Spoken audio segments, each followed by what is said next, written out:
Bharatiya Janata party के विधायक एवं मुख्य प्रवक्ता राकेश जम्वाल ने प्रदेश सरकार के कार्यकाल पर सवालिया निशान उठाए हैं।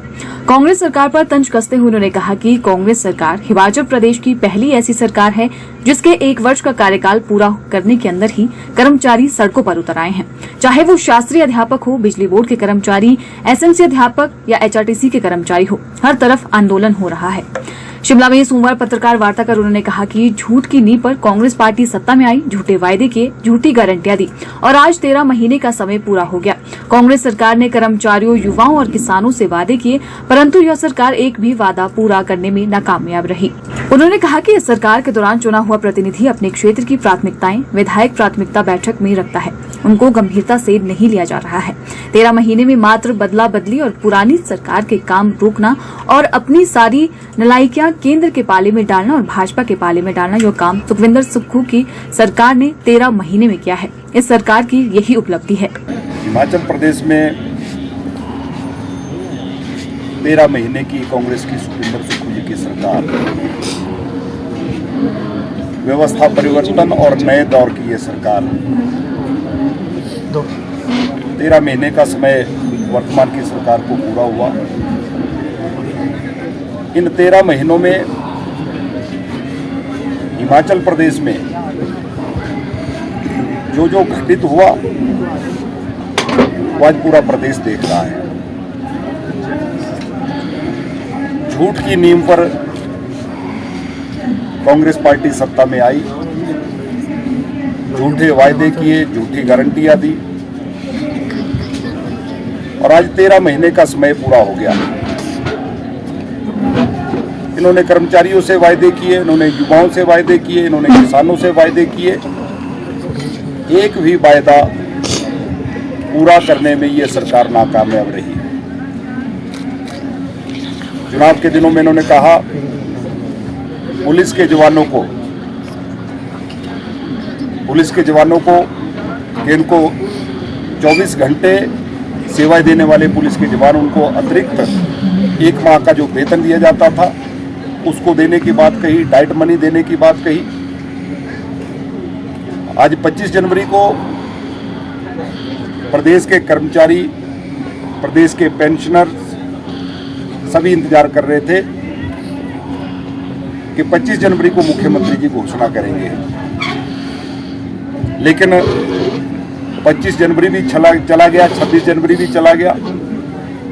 प्रदेश के कर्मचारियों और प्रदेश के पेंशनरों के हाथ कुछ नहीं लगा। उसी प्रकार ये हिमाचल प्रदेश की पहली ऐसी सरकार है जो 1 वर्ष का कार्यकाल पूरा करने के अंदर ही कर्मचारी सड़कों पे उतर आए। इस प्रकार से हिमाचल प्रदेश में जो पिछले 13 महीनों से चल रहा है, सरकार ने आते ही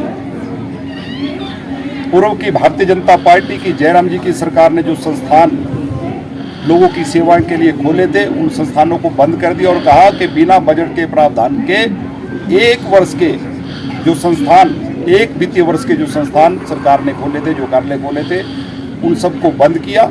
लेकिन अब मैं देख रहा हूं कि आए दिन मुख्यमंत्री जी के दौरे हो रहे हैं, वहां पर जाकर घोषणा कर रहे हैं कि मैं यहाँ पर प्राइमरी हेल्थ सेंटर देने की बात कर रहा हूँ, मैं यहाँ पर सब डिवीजन देने की बात कर रहा हूँ, मैं यहाँ पर डिवीजन देने की बात कर रहा हूँ।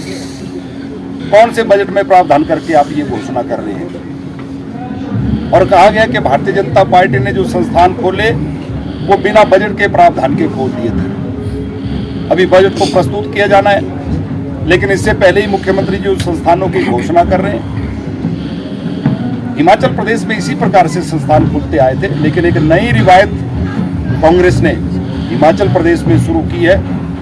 जो संस्थान भारतीय जनता पार्टी की सरकार ने 1 वित्तीय वर्ष के अंदर खोले गए थे, उन सबको बंद किया है। शायद कांग्रेस के नेता ये बोल रहे हैं कि वो परमानेंट उनकी सरकार हिमाचल प्रदेश में नहीं, भारतीय जनता पार्टी की सरकार भी प्रदेश में आएगी। ये दुर्भाग्यपूर्ण है।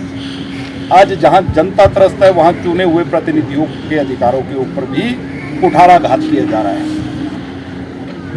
विधायक क्षेत्र विकास निधि भारतीय जनता पार्टी की सरकार में शुरू की गई थी। ये मैं नहीं, कांग्रेस के नेताओं ने भी, उनके भी बयान आए कि आदरणीय धूमल जी जब मुख्यमंत्री बने, उन्होंने विधायक क्षेत्र विकास निधि शुरू की थी। वो बढ़ते बढ़ते जयराम जी की सरकार में 2 करोड़ रुपया पहुंच गई।